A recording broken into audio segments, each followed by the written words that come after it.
Salam, jumpa kita kembali dalam channel yang sama hari ini, Selasa tanggal 22 Desember 2020. Mari kita bersatu dalam doa. Allah sumber sukacita yang menyertai kami setiap saat.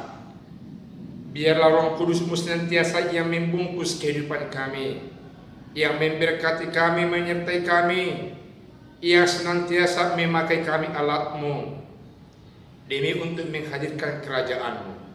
Dalam nama Yesus kami berdoa. Amin. Lukas 1 ayat 57 sampai 66 dikatakan firman Tuhan demikian. Kelahiran Yohanes Pembaptis.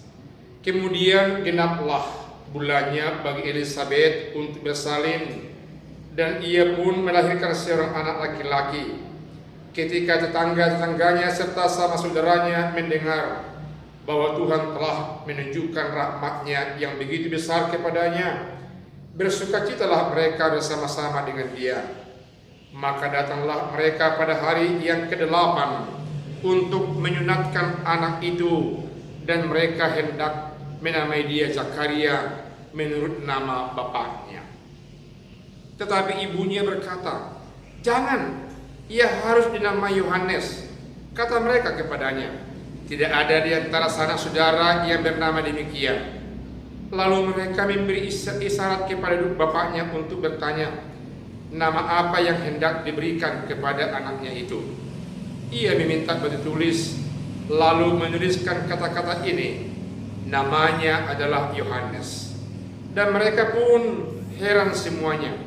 Dan ketika itu juga terbukalah mulutnya dan terlepaslah lidahnya, lalu ia berkata-kata dan memuji Allah. Maka ketakutanlah semua orang yang tinggal di sekitarnya, dan segala peristiwa itu menjadi buah tutur di seluruh pegunungan Judea. Dan semua orang yang mendengarnya merenungkannya dan berkata, "Menjadi apakah anak ini nanti? Sebab tangan Tuhan menyertai dia." Demikian firman Tuhan. Saudaraku yang kekasih, nama Yohanes di masa-masa Advent ini sangat marak dan banyak sekali diangkat, diperbincangkan, menjadi khotbah yang hidup, karena dia mendahului Yesus Kristus Tuhan kita, anak Allah Bapa di sorga di tengah-tengah dunia ini. Dia membaptisnya dan langit terbuka, lalu suara Allah Bapa di sorga mengatakan, "Inilah anakku dan kepadanya lah aku berkenan." Demikian ketika Yohanes membaptis Tuhan Yesus. Pada kesempatan ini diperlihatkan kepada kita satu peristiwa besar. Ternyata Zakaria, orang tua daripada Yohanes, bisu dan tidak bisa bicara ketika Yohanes dilahirkan oleh istri Zakaria, Elisabet. Pada bulan ke-8 sudah hampir tiba waktunya. Pada bulan ke-8 Elisabet melahirkan Yohanes. Dan ketika itu orang banyak yang bersukacita untuk menyambut kelahiran dari Yohanes sendiri. Saudaraku yang kekasih, seperti kebiasaan orang Yahudi, pada hari ke-8 dia dibawa ke bait Allah dan dia disunat pertanda dia masuk dalam kerajaan sorga ketika itu. Namun saudaraku yang kekasih, ketika itu Zakaria bapaknya belum bisa berbicara, dan orang banyak mengatakan supaya namanya meniru nama bapaknya Zakaria. Orang Yahudi biasanya jikalau ada anaknya dalam satu keluarga, anak ini selalu memperoleh nama orang tuanya, apakah sebagai marga ataukah nama kedua atau yang lain.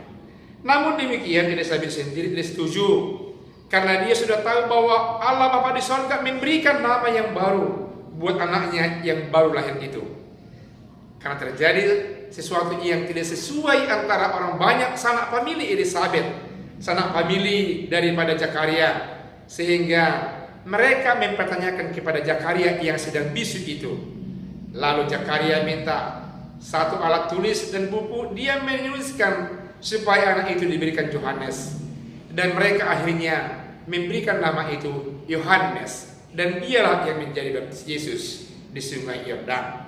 yang menyatakan bahwasanya dia adalah sebagai seorang yang mendahului, yang mempersiapkan jalan untuk Yesus agar semua umat manusia tahu dan memahami bahwa Yesus adalah Mesias, anak Allah yang dinanti-nantikan oleh umat Yahudi dan kita semuanya.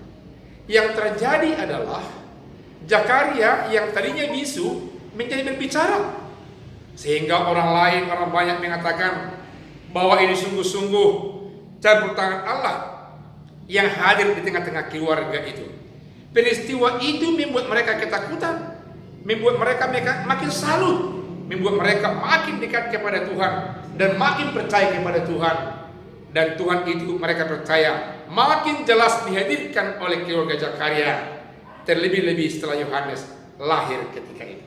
Saudaraku yang kekasih, ternyata Tuhan selalu memakai alatnya mempersiapkan sesuatu demi untuk kemuliaan nama Tuhan. Biarlah bapak-bapak, ibu-ibu, majelis yang sudah terpilih, para penatua, para pelayan siapapun itu, menjadi penggagas alat Tuhan yang dipersiapkan Tuhan untuk mempersiapkan segala sesuatu yang baik dalam rangka menyingkapkan rahasia kerajaan Allah, mujizat-mujizat yang akan terjadi di sekitar kehidupan kita, agar nama Tuhan semakin dipermuliakan. Banyak orang akan semakin bertanya dan sekaligus percaya kepada Allah Bapa di sorga melalui anaknya Tuhan kita Yesus Kristus yang lahir itu. Amin. Kita berdoa. Terima kasih Tuhan, karena kami memperoleh berkat dari firman-Mu. Kami semua umat yang percaya yang telah Kau pilih, meski mau menjadi alat-Mu, mempersiapkan menyongsong kerajaan Allah, agar semua orang mengenal Kristus, anak Allah Bapa di sorga, pembawa sukacita, pembawa damai di tengah-tengah dunia ini. Dalam nama Yesus kami berdoa.